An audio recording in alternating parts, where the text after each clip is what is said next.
everyone, and cheers to you, my friend. Welcome to the Cynthia Linox Show. I am your host, Cynthia Linox. I want to take a moment to say thank you to those that have expressed such appreciation for the things that I have shared on this show, particularly the last couple weeks. I've been talking about sex being a birthright and not a privilege. And for those of you that have shared how it really reframed your thinking and it's getting you to a place where you can come to see it as something natural, which it is. It's been hijacked by cultural construct and religious doctrines and things of that nature. But in reality, scientifically, sex is your birthright and not a privilege. That's one of the reasons you realize that no one has to teach you about sex or tell you about it, or from puberty you start discovering yourself, your body, and so forth. And the sad thing about it is that we've been so indoctrinated and programmed, conditioned in our mind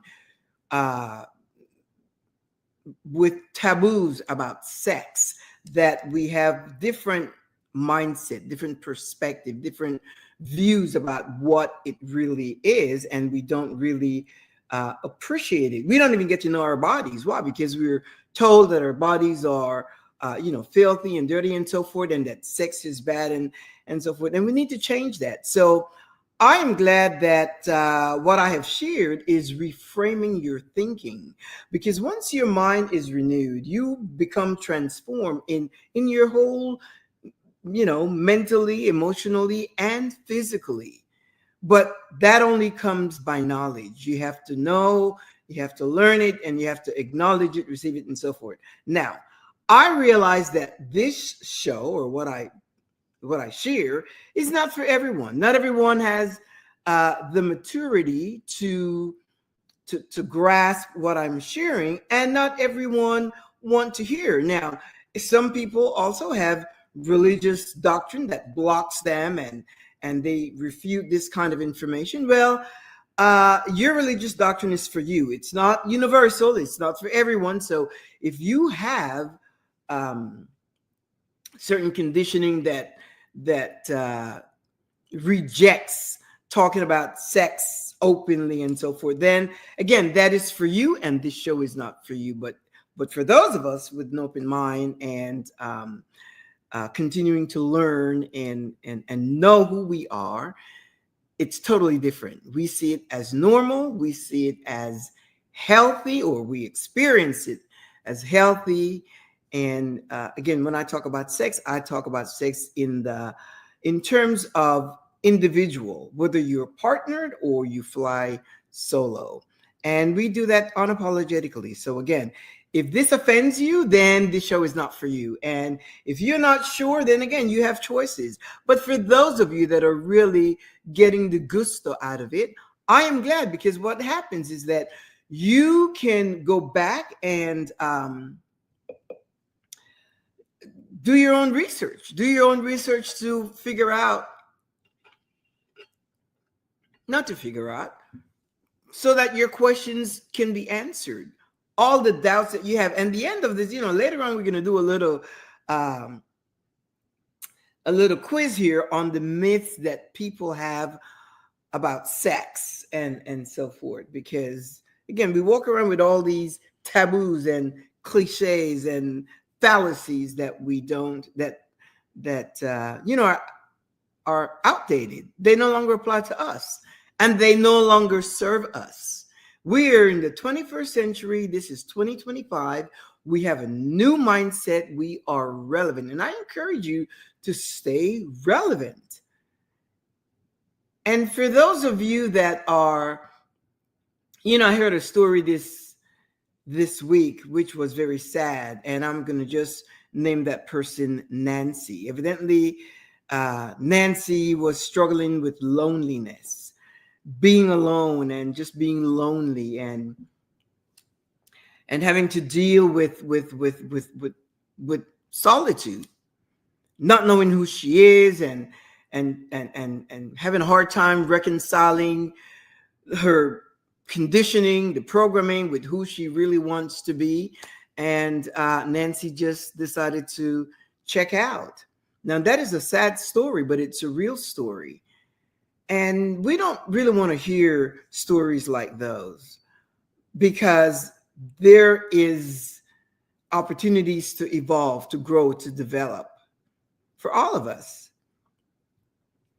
And, the more I think of it, I talked to my husband and I said, I'm so glad that I am on this path, because I am learning as well. And I just think that if I had continued in the path that I was, which was really, again, influenced by programming and conditioning, mental conditioning and indoctrination and so forth, I would be, on the same path in terms of being ignorant, not knowing and not developing. But now I have this passion for living. I have this passion to really be present, intentional, do things deliberate, create memories, and love deeply, and enjoy the freedom of being who I am. I've come to a place where I have gotten to know me, and I'm still evolving. I'm still learning more about me. And sometimes I surprise myself because, it says that when you know the truth is going to set you free.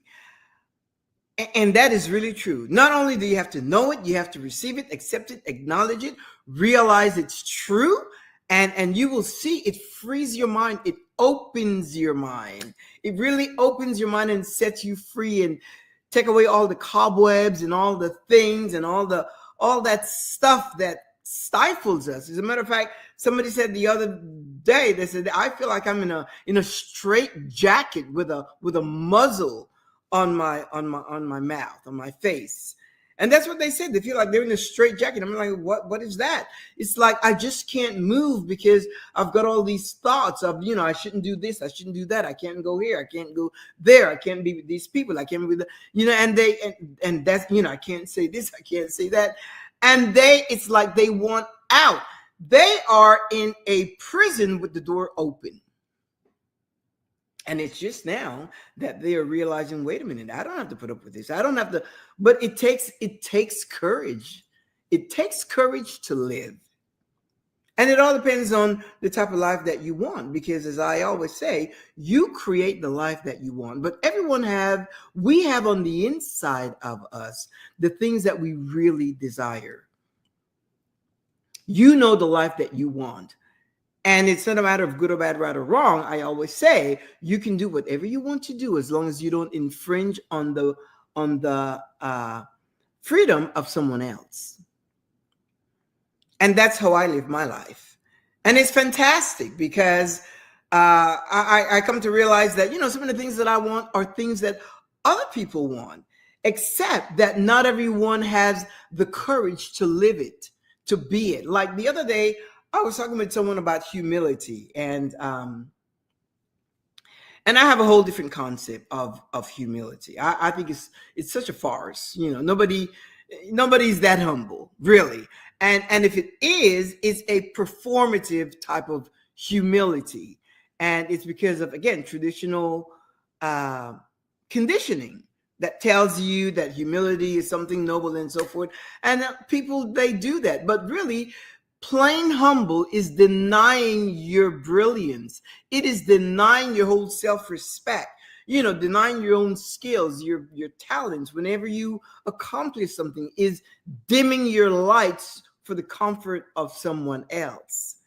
And I don't believe in that. I think everyone should be, you bring people up. If you are at a certain level, you bring them up, or you encourage them, you motivate them, you inspire them, you teach them, whatever. But you yourself, I was talking this morning to my husband about Coco Gauff. And from what I saw, she won the championship, and she had such poise. In the meantime, her opponent was having a fit because I don't know, jealousy, or she was just mad because she lost. But in my mind, what I saw, the clips that I saw, I did not see Coco shrinking or diminishing herself. I think she said something to the effect that she worked hard, she practiced hard because she knew that she was going to be in a different, that the favored was her opponent and that she was the underdog. So she had to not only practice physically, but she had to condition her mind. She had to talk to herself. She had to tell herself that she's great, that she's the best. And I don't know what her mantra was, but the point is, I didn't see that she shrunk. She did not shrink to please the people. She took her win and she acknowledged it. And her parents were there in the background, her family, and they were also celebrating and so forth. And to me, that I see that again, and I didn't see anything. Generally when people win a medal, an award, or something, they outsource that moment of accolades, or they just outsource it to some, giving credit to some, to some system, instead of saying, I put in the work, and I'm glad that it was recognized, and I accept this. And don't even say I accept this on behalf of everyone. No, if it's a personal triumph like Coco, that was hers. So she not in on behalf of the her staff or whatever. That was her win, and she acknowledged it. And that's the way I think when it comes to, this thing about everybody's always say, stay humble. No. And, a lot of parents too, they tell their kids, stay humble. No, you need to tell them, be yourself.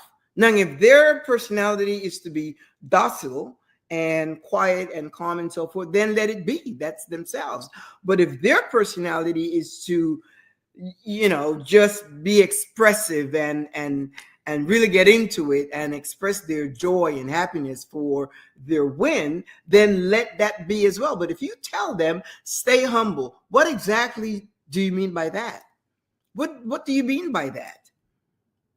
Who benefits from your humility? Who benefits? So that's a lot of things.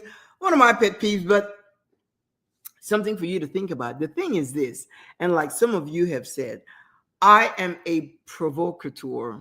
Alguien que provoca. I provoke you to think. Think on those little things. Think so that you can discover the things about yourself, about your life, the things that no longer work. You don't have to conform with the collective.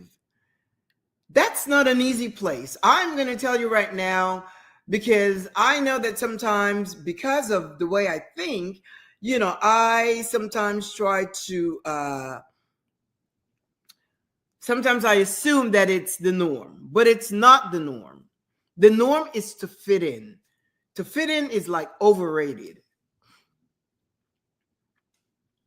To fit in is overrated. Everybody wants to fit in. And in my mind, wherever it is that I go, even if I am with someone, one person having coffee, a glass of wine or whatever, I am, my thing is not to fit in. My thing is to have a conversation. We're on equal ground and we have a conversation. If I go someplace and, the energy doesn't match mine, then I am refined enough where I can enjoy the evening, and that's it, because I enjoy people. But I can choose to leave or to redirect my energy someplace else, so forth, and remove myself from that situation. So you don't have to fit in. You don't have to agree with the collective. As a matter of fact, the way I think, the way I see things, it's totally different from the collective. A lot of people. Some people think that I'm out there and they have discerned correctly. Yes, I am out there in the way I think. But guess what? It works for me. Keeps me encouraged, motivated, inspired, happy, joyful, full of contentment. And as I do that, I continue to attract situations. Do you notice that sometimes, you find two different people, with the same background or whatever, and, one could just have problem after problem after problem after problems. And the other one is like they just sailed through life as if they don't have any issues. And that's not true. People like me, which I would be person number two, there's things that come up, but it's how we see it. Something comes up and I'm thinking, well, there's a solution. I'm always thinking if it became a problem, then there's a solution to be fixed. And I don't create a drama out of it. And that's just not the way I live life. It works for me. Why? Because I've gotten rid of well, not all, because there's a whole bunch of stuff that looms around in my mind and in my sphere that sometimes I don't even recognize. And as I recognize them, I keep editing and just getting rid of them. Things that no longer serve me, because you'll be living in 21st century with outdated concepts, outdated ideas, outdated just outdated lifestyle. And what's the best lifestyle? It's the one that makes you happy and content.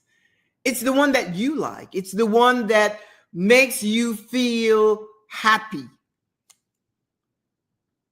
It's the one that makes you feel happy, confident, assertive, one that is positive, but not surface positivism or surface optimism. I'm talking about knowing who you are, because that's another thing also. My husband used to call me the word police. That's earlier in our marriage, but now he's also, we kind of speak the same language.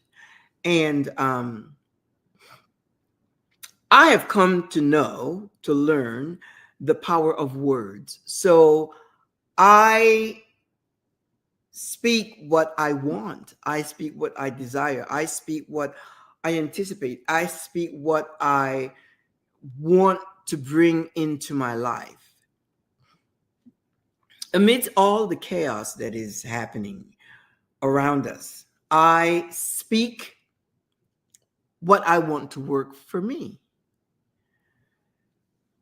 If you only understood that is the most powerful asset that you have, it's the power of your mind, the power to think, and the power to filter thoughts of fear and worry and depression and anxiety and just burdensome thoughts. You have the power to filter that and get rid of it and replace it. That's why you have to kind of know what you want, where you want to go, and not be afraid to voice it. When you wake up in the morning, you want to have it, you want to decide what kind of day you're going to have. I don't need anyone to tell me have a good day. I mean, that's great, but I decide what kind of day I'm going to have. And I was talking to someone the other day, and they said, we were talking about that, and they said, well, I'm not disciplined, and I just sat there and I said, well, you're becoming disciplined, and then they said, yes, you're right. I'm a disciplined person, and so forth, because they're learning to do that, to have a perspective of voicing what they want in their lives. I'm telling you, the dynamics of this whole mindset thing is something else. It could change your life. And I encourage you, you hear a lot of things, you hear a lot of words, you hear a lot of, the news or social media. You just have to go to the store, you see something happening, and we can be so influenced by that. Now we have to determine, what are we going to do with that information? What are we going to do with, sometimes you see things that you cannot unsee. You hear things that you cannot get rid of in your mind. It's just a thing. So it's up to you. You have to master yourself, master your mind, master your thinking. And for those of you, like Nancy lost hope, but there was no need for that. You have to know, okay, her situation was, she was so lonely she could no longer take it. My friend, you have the ability in your mind, because there are so many wonderful people here on earth. You are one of them. And the same way you are one of them with that need, wanting to meet someone else, you have to understand that that person also exists wanting someone like you. Someone with your traits, your qualities, your characteristics, your personality. They want someone like you. But unless you give yourself a chance. Now, once you convince yourself that that is what you want, then you start taking action in order to attract that situation to your life. Don't be afraid. Don't be afraid of people. And always understand, tell yourself that you have good judgment, that you can follow your intuition. You can read it. You can know when there is unrest or when you have a green light to go forward, and you can establish relationships with people all over the world. You have the ability to do that. There are beautiful people. There are wonderful people all over the world. And you have no idea where your thoughts can travel and the things that you can attract. There is no need for you to be alone for, 2, 5, 10, 15, 20, 30 years. There's no need for that. Come on, my friend. There's no need for that. There is no need for that. Unless that's what you want. Of course, if you say, well, I'm fine, I just want to, I'm enjoying myself. And what I have learned in talking with people, that's not true. People say that as an excuse. There's this person, Veronica or something. And when I say these names, I create the name simply because I don't, And she said, I am fine. There is no way I would connect with someone else and disrupt my peace, and just some negative things. And come to find out, it's not true. It is not true. That's not really what they desire. They're using that to camouflage their real feeling. And you see, if you're not authentic with yourself, then your subconscious mind does not create thoughts, events, situations. Your subconscious mind takes information from you, your thoughts, your mind, your words, and it processes those thoughts. Your subconscious mind gets the instructions from you. You are the master of your mind, of your thoughts. You are in control. You are in command. You set the stage. Where you are in life today is a result of the thoughts that you entertained yesterday. So we have to learn to master our thinking, master our mind, master our our thoughts, master the habits that we create, the habits, because we have patterns. We need to master it and make sure there are things that's going to help us. I have some habits that I have to master as well. Working on it. I'm certainly working on it, but I'm aware of it. But we have the ability. We have the ability to change that. But the thing is, what I find when I talk with people, as a matter of fact, I was talking with someone the other day, and they were telling me about a situation where there's this person that they met. Well, they knew that person. And that person became a widower, and she's been single for a while. Also a widow, but it's been a while. And she was telling me about this situation, and then she sent me a picture to see the person, and I'm like, wow, this person is a nice looking person, and I could just see them both together. They would just make such a wonderful connection, and she knows the person to a certain extent, and by having met them in the past and so forth, when he was married, and in talking and just talking with that person says, you know what the thing is with me? She says, I am so lonely.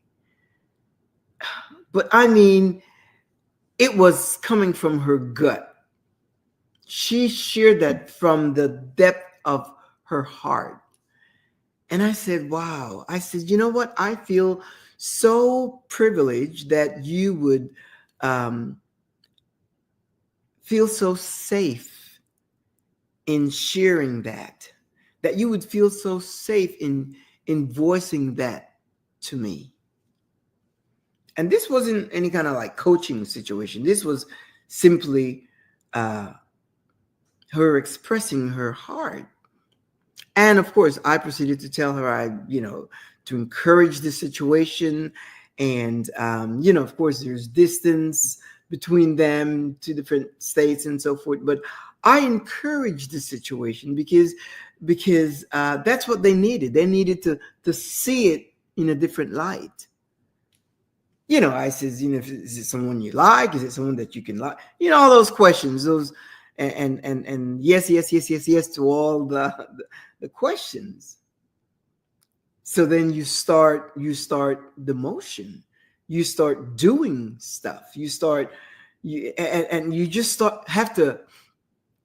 She did some things because she wanted to make some changes in her life and reinvent herself. And I was just fascinated by that, because when somebody start taking steps to recreate themselves and to do the things that they want for themselves, that is wonderful. Why? Because they are not only evolving, but as they evolve with knowledge, they're making changes within themselves to become the person that they want to see. When you look in the mirror, they want to see the person that they want to be. And to me, that's just fantastic, because they're not seeking validation. They're not asking for permission. They don't need approval. They're making decisions for themselves. And so can you, my friend. Don't wait. People say life is too short. No, people are waiting too long to get started. And when you wait that long, then it's like, you may have things that come upon you. It all depends on how you channel your thinking, and then your life becomes limited.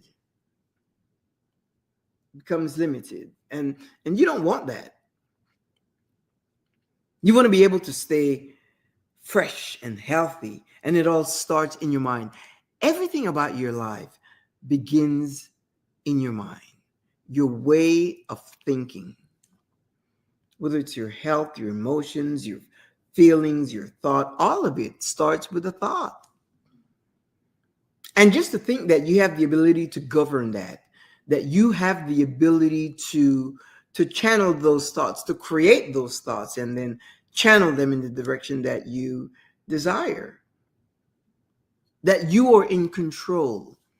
Once we get into that place of mastery, and that's, I think in those terms, to master our thoughts and create the life that we want. It doesn't matter what your situation is right now.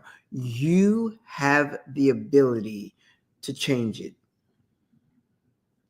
You have the ability to change it, to modify, change, recreate.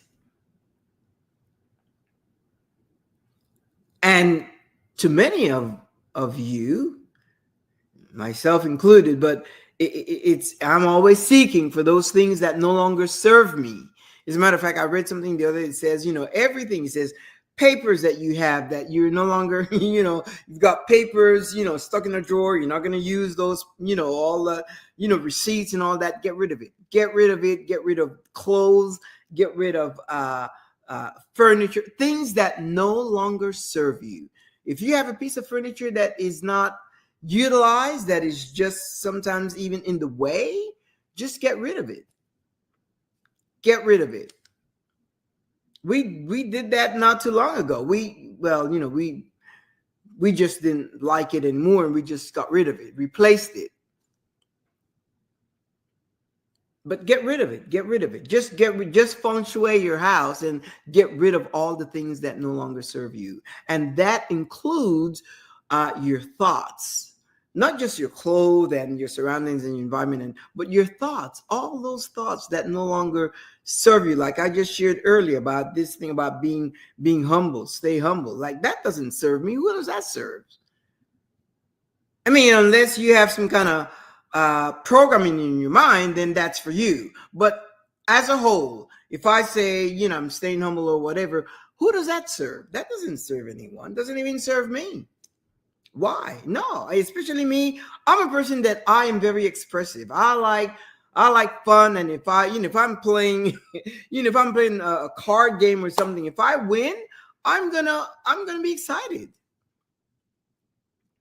And I don't want anyone to say to me, come on, be humble. No, I will be excited. Whether we're playing for money or not for money, whatever. I'm going to be excited. If I win, I'm going to be excited. I'm going to do a Coco Golf. She was excited for that win, which I so loved about that whole situation. So, my friend, it is up to you. It is up to you to determine the type of life that you want. It is up to you to reinvent yourself if you so desire. It is up to you to understand that your overall self-care has to do with everything about you. And with that comes your sexual experience, your sexuality. Pay attention to that.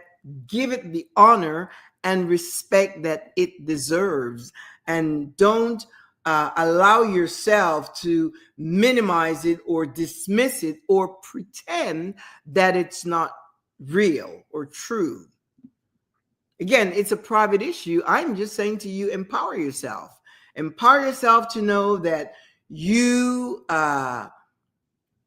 can walk in your birthright, knowing that you're sexual. It's like breathing. Nobody, you don't ask anyone about breathing. You don't ask anyone when you have to eat. You don't ask anyone when you have the need to sleep. That comes upon you and you just fall asleep. As a matter of fact, if you try to stay up or if someone tries to keep you awake, it's painful. If someone tries to keep you away from going to sleep, that's kind of irritating, annoying. It's painful. And when you're hungry, that is also painful. Well, your sexual drive, your sexual desires, that is also something to pay attention to honor, to respect. to give it your attention and not to feel some kind of way when you do. Shame and judgment and criticism and all of that. Sometimes it's not even, sometimes it's judgment on your body. And, with the different seasons of life, we change, and we have, we change. But that's why your mind also has to change to understand and recognize the changes. And, if you find that you need to go and do a little workout, then that's what you do. Do it for you so that you can stand in the fullness of who you are, unapologetically and without excuses. And you will know, you show up and you're happy with yourself. You may not look the way you looked at 20, but who wants to do that? I wouldn't want to go back to when I was 20. I had a fabulous life, during that season. All of my life, it's been great. Yeah. So know, my friend, that it's up to you. What I want to do now is, for those of you that had all these questions about your sexuality and things like that, and I did some research on some questions, and we're gonna kind of talk about it here. And one of the myths that exists in this whole convo on one's sexuality, one of the myths, it says sex drive fades naturally after 50. Is that a true or false? Obviously, it's not true. It is not true. There is hormone shifts, estrogen, testosterone, and so forth, right? That may change. That may diminish a little bit. But then there is medical help, HRT, or you just kind of figure it out, just kind of work it out. I was not interested in HRT, hormone replacement therapy. You can do that, but there's some studies about that I did not want to submit myself to that. So I just, and I'm just sharing that with you. But and again, this between you and I. And so that is not true. That is not true. If you are healthy, my friend, if you are healthy physically, you eat well, you exercise and so forth, I am telling you, you will go to your 50, your 60, your 70, your 80, your 90. I am telling you, that is a fact. Now, if you have some medical situation, you may be challenged with that. But as far as biologically, everything works.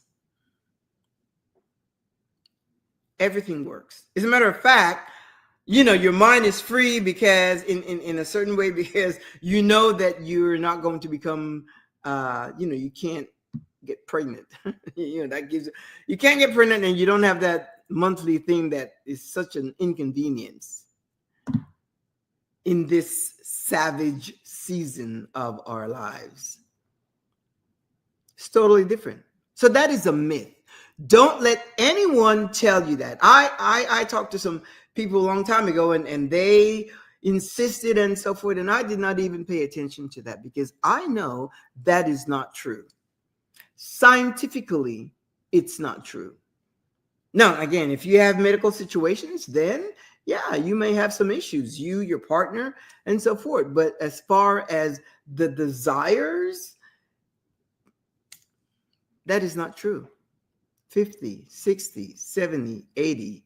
Didn't Al Pacino have a kid he was 70, 80? I don't remember. But the point is, you don't lose that. You don't lose your sexual desires after 50. Another myth is men want sex more than women. And the answer to that is not true. Because the desire for sex is not gendered. It's individual. And often, because of social conditioning, Women may appear to be more, again, more subdued and so forth about sex. But once you understand the dynamics of sex, you will realize, once you get rid of all that debris and all that taboo about sex and so forth, you will realize that women, we are also very highly sexual as well. That constitutes a healthy mental, emotional, and physical wellness.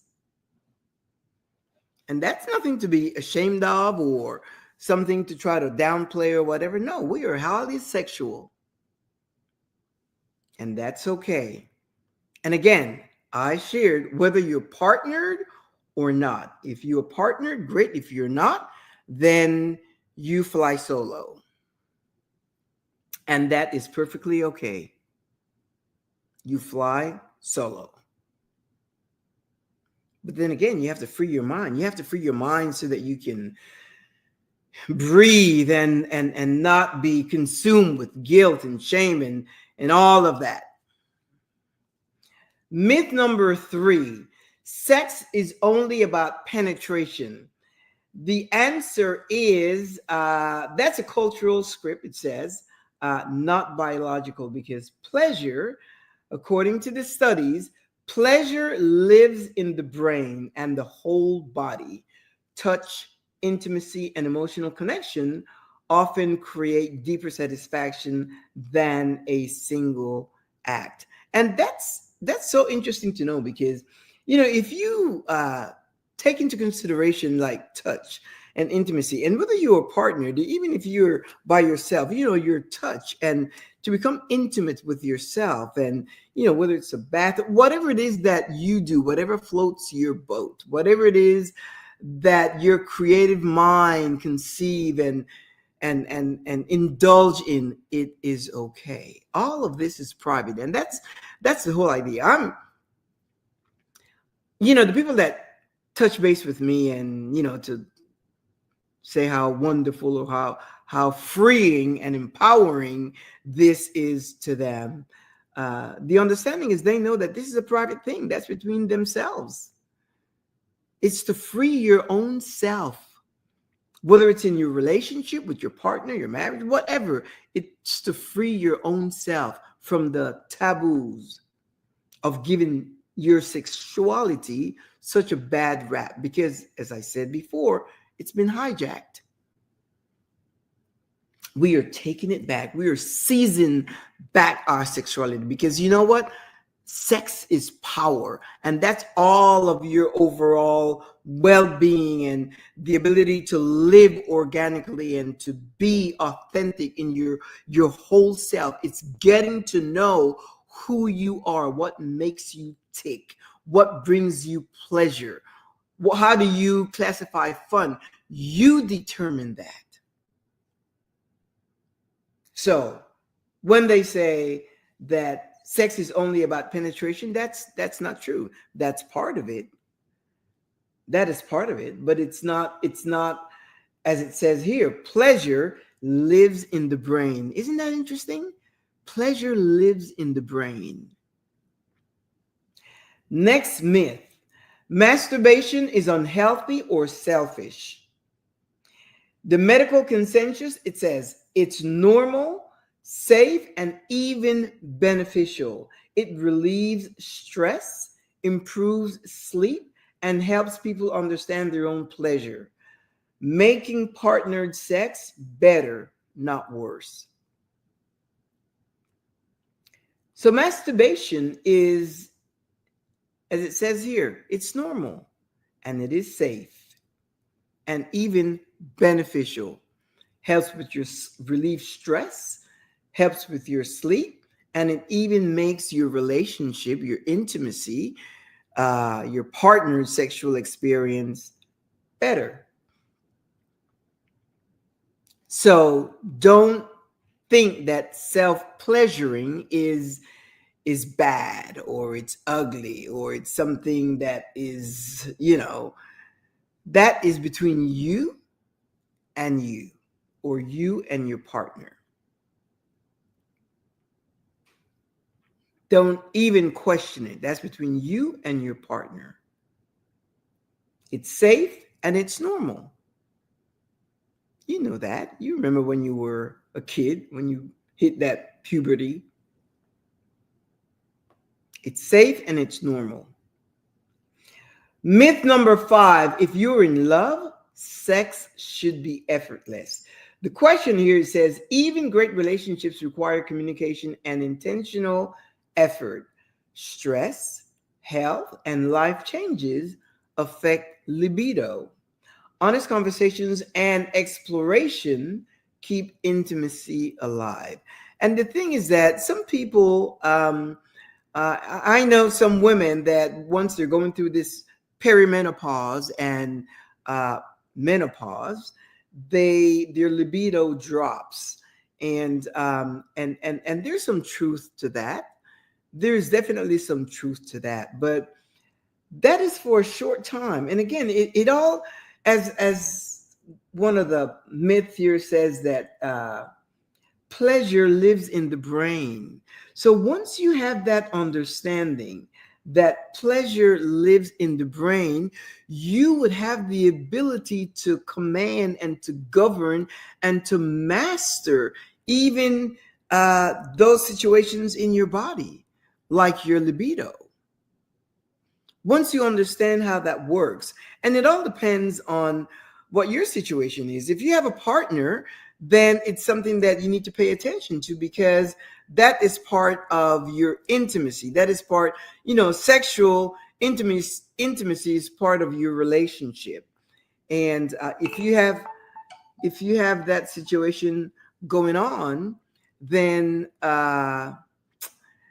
you have to know how to what to do. If you have low libido, again, you have the ability to govern your mind, to command, to master your thinking.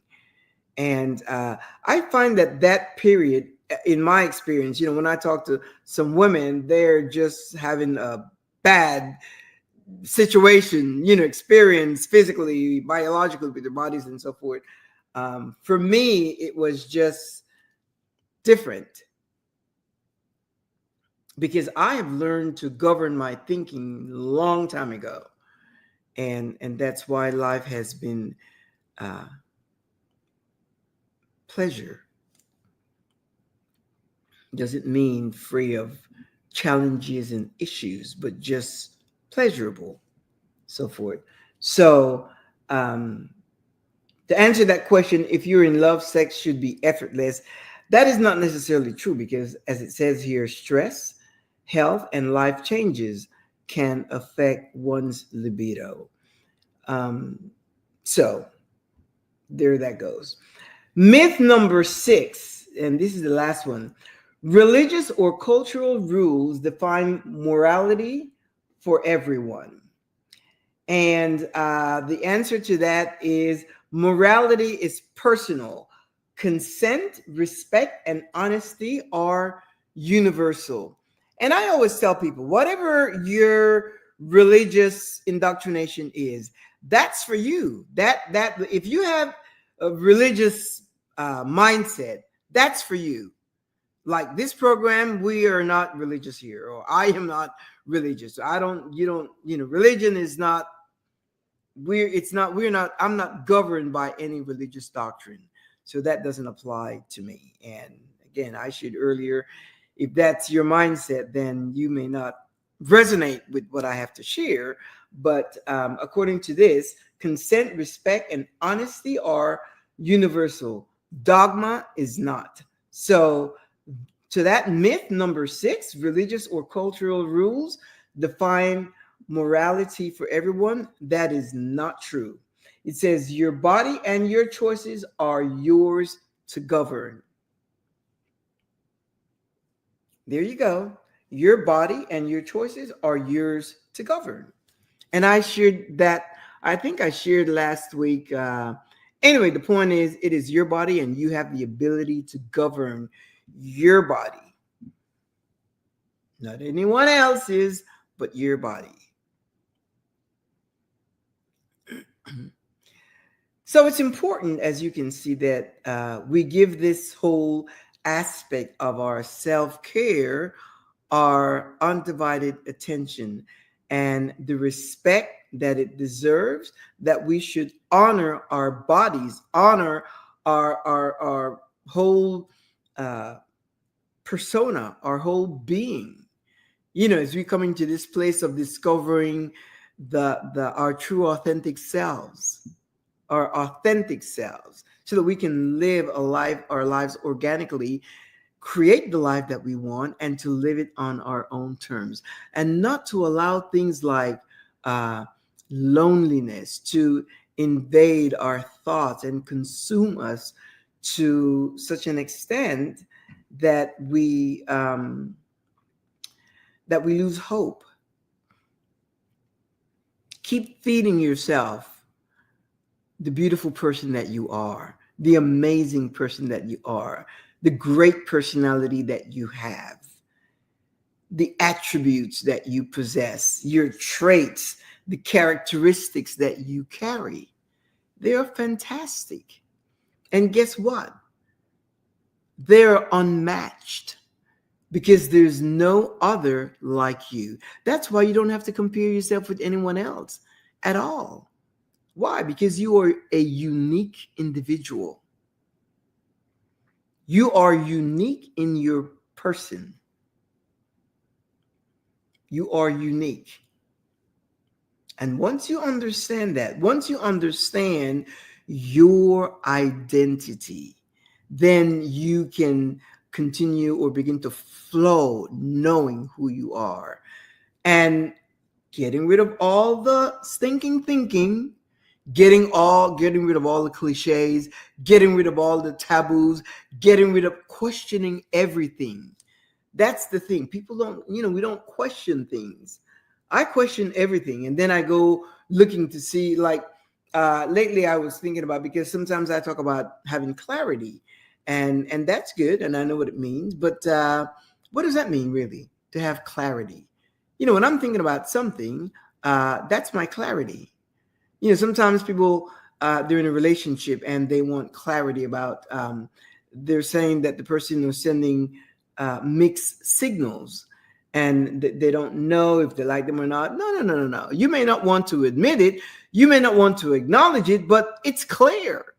If somebody likes you, they're going to call you. They're going to text you. They're going to send you, gifts, or they're going to try to set a date with you to invite you someplace. And if that's not happening, that's your clarity right there. They are not interested, and that is okay, because you know what?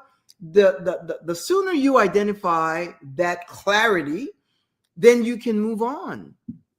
Just like if you don't like somebody, you don't like that person, not in any kind of romantic kind of way, but you see that they are texting you all the time, and you're really not motivated to text them back, or to accept the invitation to have dinner or lunch and all that. Then it's clear to yourself that you have no interest in that person, and that is okay. I'm telling you, life is not a matter of good or bad, right or wrong. It is whatever you decide it to be. If you don't like this person, there's someone else over here that you may like, and they may like you back. They may like you back, and you have a great communication, and you meet, and as a matter of fact, that person that I shared earlier that talked about the person that is interested in her and so forth. And, I asked her, what is your position? Do you find yourself somewhat interested? And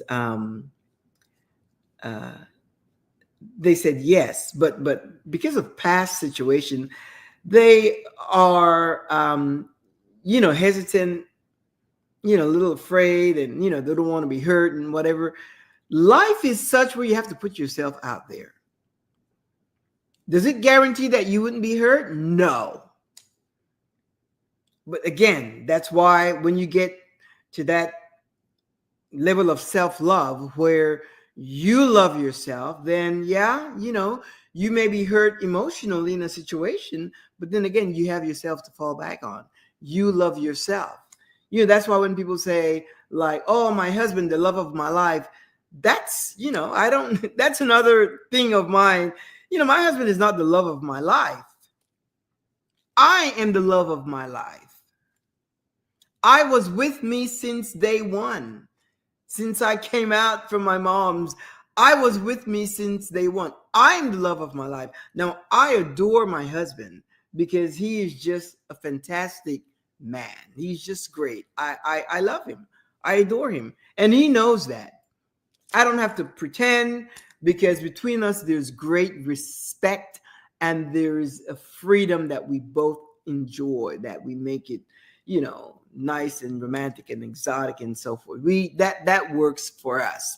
But I wouldn't say he's the love of my life. That's not that, again, those are cliches. If it works for you, then that's fine. But that, I am a person of words, and that doesn't work for me. He is not the love of my life. I'm the love of my life, because I have been with me since day one, and I have been through the ups and downs of my life, and I have been with myself. Now, he is my husband, and I adore him, and that works for me. I'll say that's why I call him my sweetheart. He's my sweetheart. That's his. I don't even call him by his name. I'll say amor, cariño, sweetheart, and that's what it is.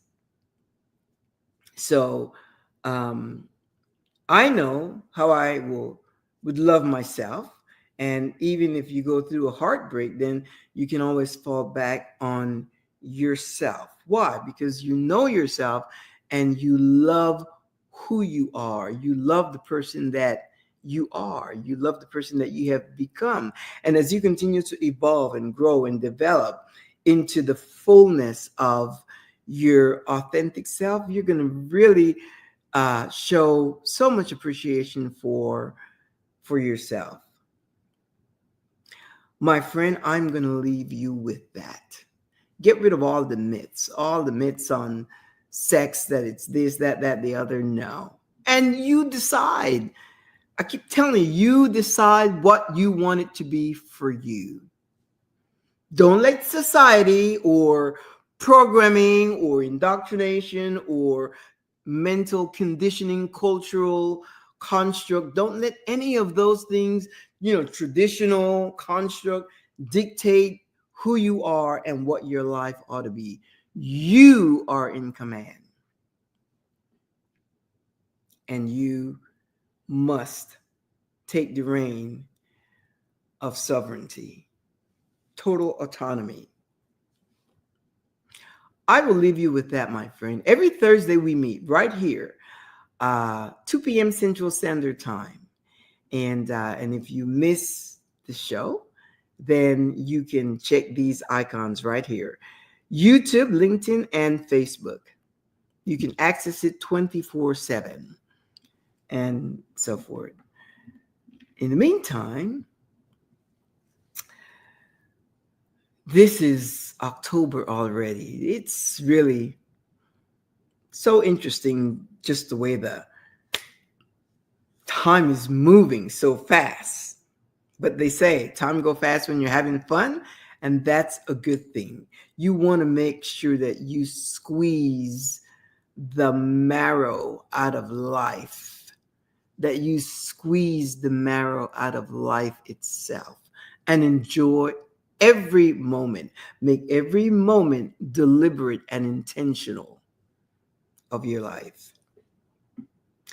In the meantime, I will see you next week, same time, same place, and we will have more to share about this freedom that we have come into, this place of freedom, emotionally, mentally, and physically. Things to share about this freedom. So I'll see you next week, same time, same place. In the meantime, have a fantastic weekend. La vista. Au revoir. À tout à l'heure. Hasta la próxima.